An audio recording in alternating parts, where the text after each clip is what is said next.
ассалому алайкум хонандагони азиз. Мо имрӯз бо ҳамроҳи шумо дарсҳои гузаштамона давом медиҳем.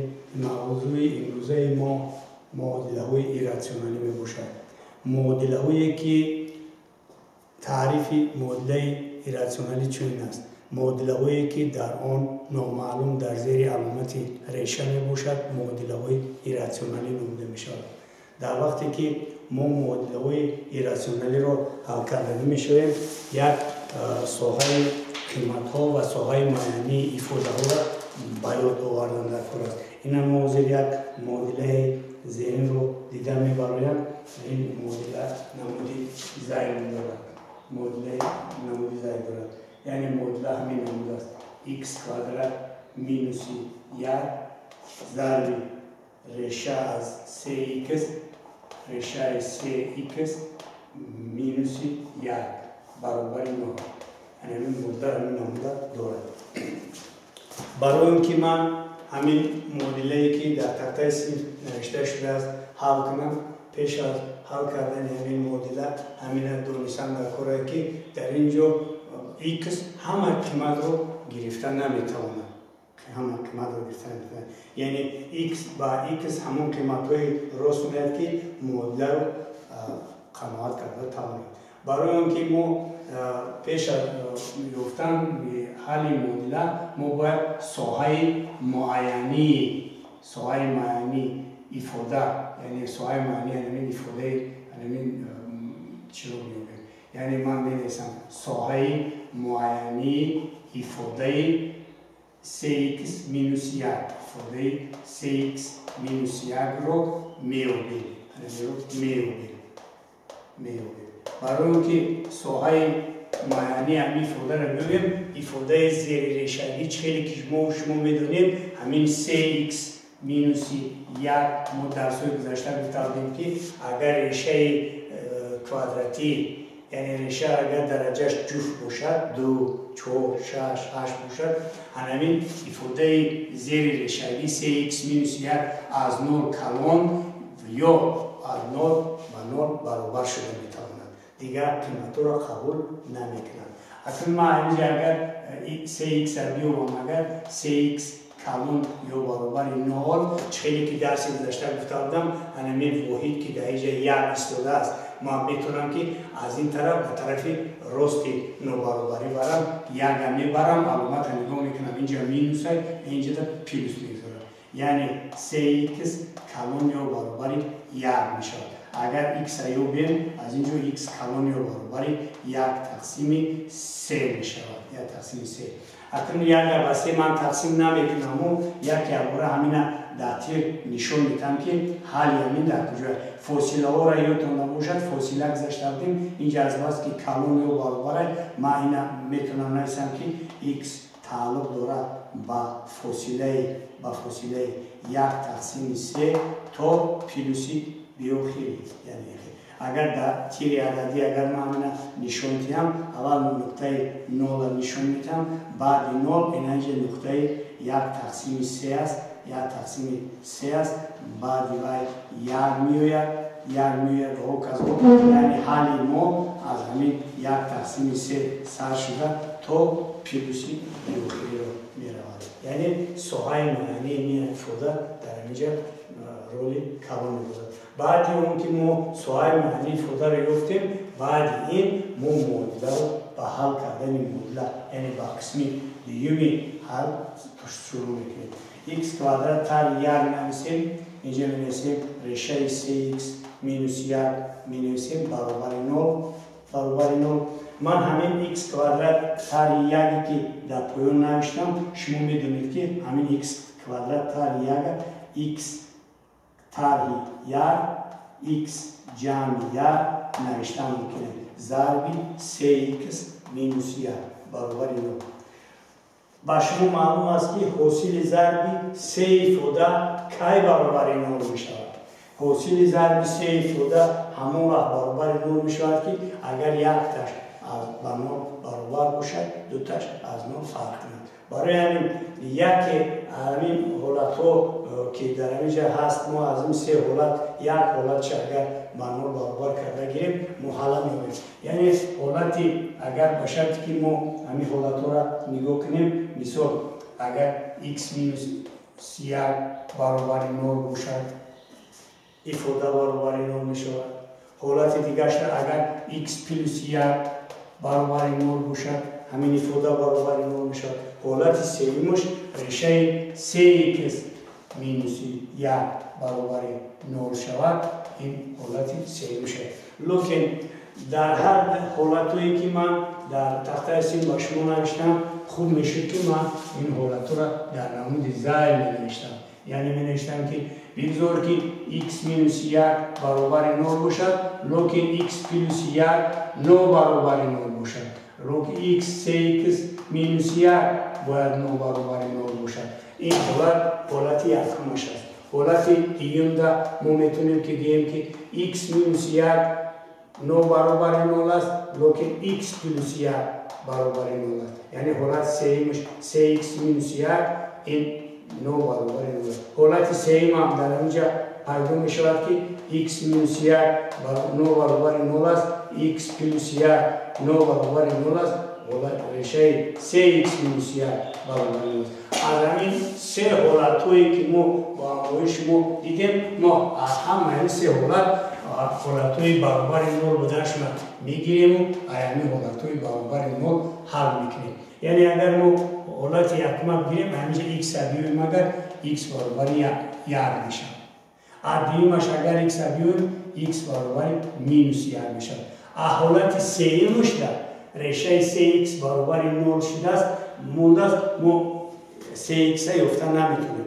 برای اون که ما حالت دیم در 3x بیاریم، ما این که از بس که اینجا ریشه کوادراتی است، ما هر طرف همین ریشه کوادرات میگیریم، یعنی هر طرف با کوادرات میبریم. اگر هر طرف با کوادرات برداریم، اینجا ریشه یکم ما میشود 1، ریشه دیم ما میشود مینوس 1. اینجا اگر هر طرف با کوادرات برداریم 3x مینوس 1 میشود، اینجا 0 میشود. از اینجا اگر ما دوام بتیم x ریشه یکم 1 می‌نویسیم، ریشه دوم مینوس 1 می‌نویسیم. اینجا اگر x بیاریم، اگر x ما برابر میشود 1 این طرف میبریم 1 تقسیم 3 میشود. همین طریق ما اگر باشد که جواب نوشتنی شدیم، اینه می‌نویسیم که جواب در x1 برابر 1 است، x2 برابر مینوس 1 است و x3 برابر 1 تقسیم 3 است. 1 تقسیم 3 است. من هر سه جواب می نویسم و در تیر عددی جواب اساسی رو جستجو میکنم. اگر در تیر عددی اگر من جستجو کنم، این نقطه 0 است. یا ریشه‌مون 1 اشون میتونم که این نقطه 1 است. ریشه دیمون مینوس 1 ریشه دیم نشون میتونم که این مینوس 1 ریشه سوم نشون میتونم که 1 تقسیم 3 است. فرض کنیم ریشه سوم 1 تقسیم 3 است. این سه ریشه را در این تیپ نشون میتونم. بعد هر سه ریشه را نشون دادم، من باید میرم ساحه میانی را میگم که x تعلق داشت با فاصله 1 تقسیم 3 تا پلوسی بیوخیلی، یعنی اینجا پلوسی بیوخیلی است. من همین به نظر گرفته فاصله را نگاه میکنم، همین فاصله را در اینجا قید میکنم. یعنی فاصله ما همین که است، اینجا که است، فاصله ما که اینجا هست. ما حالی همین معادله خودمون فقط در همین فاصله جستجو میکنیم. نگاه میکنیم که در همین فاصله در کجا نگاه کنیم که در کجای همین ریشه ما در کجای فاصله میخواد. مینوس 1 هم میبینیم که مینوس 1 با خود وای تعلق نداره. اکنون با سوال معنی تعلق نداره، یعنی مینوس 1 ریشه این معادله شده نمیتونست است.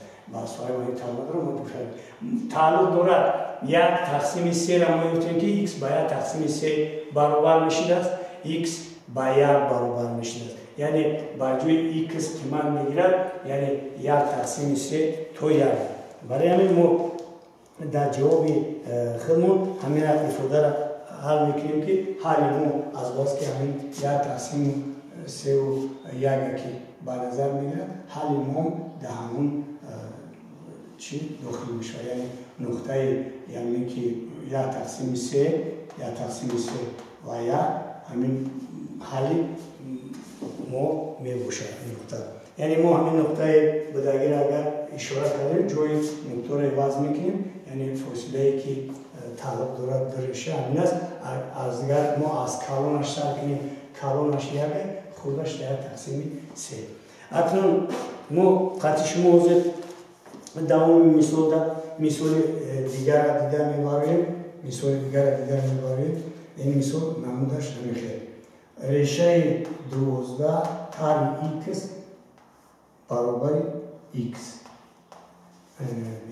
برای اون که ما این مثال بزرگی را حل کرده توانیم باز تکرار میکنم که من اینجا می نویسم که ساحه معینی ifade همین 12 مینوس x میابم 12 مینوس x میابیم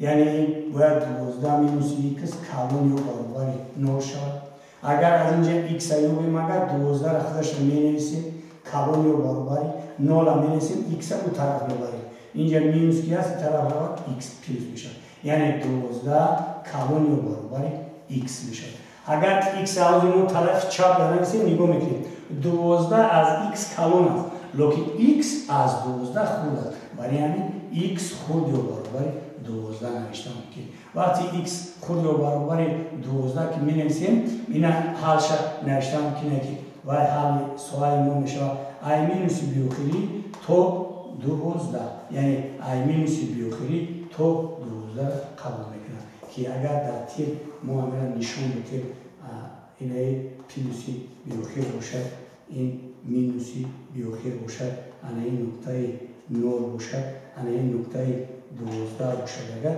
حالی مثال سوال معنی ما همین فرصت در بر میگیرد اکنون ما دوامی مثال کار کردنی میشویم دوام مثالی که از ما شما کار کردیم دوام کار کنیم من همین از اول ب میمونم و حل میکنم یعنی مینویسم 12 مینوس x مینویسم اینا برابر x اکنون برای اون که من این مدل رو حل کنم اینجا از بس که ریشه کوادراتی است من هر طرف با کوادرات میبرم 12 مینوس x قوسنا در کوادرات برابر x در کوادرات از اینجا ریشه 12 مینوس x در کوادرات برداریم این بشه 12 تایی x برابر اینجا x کوادرات اکنون نگاه کنید اگر در مثال ما یگان اعضای مانند نیست ما همه اعضا را یک طرف میبرم اگر ما یک طرف میبرم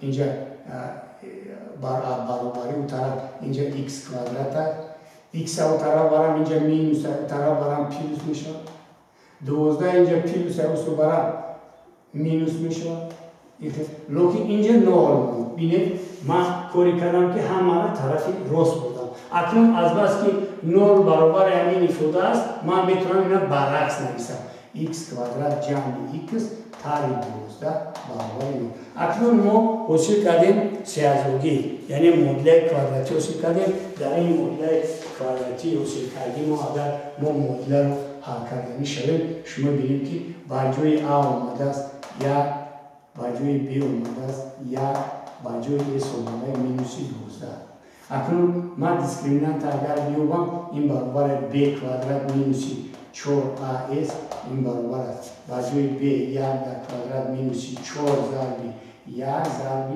مینوس 12 برابر اینجا یک میشه مینوس و مینوس پلوس میشه اینجا 48 این برابر 49 یعنی من اگر حساب کنم ریشه را حساب کردنی شوم ریشه یکم x یک دو برابر می شود مینوس b پلوس و مینوس ریشه d تقسیم d a این برابر مینوس b مینوس یک پلوس و مینوس ریشه 49 تقسیم 2 ضرب 1 این برابر مینوس 1 پلس و مینوس 7 تقسیم 2. یعنی ریشه یکمی ما میشه 1 7 این 3 میشه و ریشه دیگه ما میشه 8 میشه مینوس 4. ما دو تا ریشه گرفتیم، یک تا ریشه ما 3 یک تاش ما 4. ما همه دو ریشه رو گرفتیم و سوهای معنی این فوده را وقت افتادیم که سوهای معنی فوده در کجای ما اولا تیر میکشم ریشه ما در اینجا تصویر میکنم.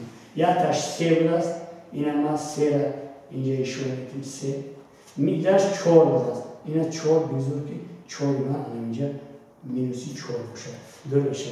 یعنی ما وقتی که ریشه را حساب کردم و سوهای معنی ما در میگفت که حل میشه از 12 طرف 12 سوهای معنی در 12 که این طرف بود حلش داخل میشه، این طرف همش به حل داخل میشه. یعنی معلوم شد که حالی که ما قطعش ما باید جستجو کنیم از مینوس بیوخری تا 12 را باشد که تا 12 را بدنم حل در ما یافتنی شاید اگر نگاه کنیم کدام عددی که در اینجا هست با حل تعلق دارد. در اینجا اگر که شما با دقت‌تر باشید وقتی که قیمت را بذاریم بینید همینجا اگر قیمت مینوس 4 را بذاریم مینوس 4 را بذاریم اگر در سنجش بینید مینوس 4 را بذاریم وای میشه قیمتش اینجا مینوس 4 میذاریم اینجا 16 میشه ایریشه 16 اینجا در مینوس 4 میشه ایریشه 16 هم 4 میبره هم مینوس 4 لکن یک تاشا کانال میکنه یک چه کانال میکنه دو ریشه میبره اینجا مونده یک مینوس 4 باید باره یک چه کانال میگه اگر 3 بذاریم انا 12 3 را میگیریم 9 میبره اینجا 3 باشه اگر ای 9 3 میبره 3 رو کانال میکنه. برای همین اگر بود قطر باشه اون حالی که ما قطعش ما 3 و مینوس 4 را یافتیم هر دیگه حل‌های همین معادله ما میباشد حالی مثبت جوابی اساسی ما که از بس که در چی هست این عددی از مثبتش عددی 3 است عددهای منفیش مینوس 4 و کذا که اون عددهایی که این حل‌های به شمار برد چون که حل‌ها در تیر عددی از مینوس داخل تا 12 را به سوهای معنیش داخل میشه. اینا بینید اگر شما 16 را گرفته نمیتونید چون که 16 خود میشه. اگر خود 12 را گیرید اگر 12 بذارید از 12 میبرید تر میکنید 0 میشه 0 برابر 12 شده نمیتونه. بینید اگر شما بگوید که 12 با سوهای معنی تعلق دارد و خود 12 را قبول میکند گرزنیم اگر تا 12 این 12 را قبول کرد نمیتونه چون که 12 را اگر ما سوهای معنی در خودی را کلان کذبیم این گفتیم که x خود برابر 12 را اگر در اینجا بذاریم از 12 گیریم 0 میشه و ایریشه 0 میبره لکن اینجا که 12 نرسیم 0 برابر 12 شده نمیتونه. برای همین حالی یزونه ما این x برابر 3 میباشد. خب با دقتتون رحمت سر طرف بیو همه گردنید. خب با دقتتون رحمت اون چیزی که اویدی حالی مدلوی راتسنالی برای شما نفهم میشه و مدلای این راتسنالی رو درسی آینده با دوامش رو ببینیم با روی شما کار میکنیم لکن اون چیزی که شما نمیفهمید باز در کامنتر نویسید من با سوال شما جواب میدم.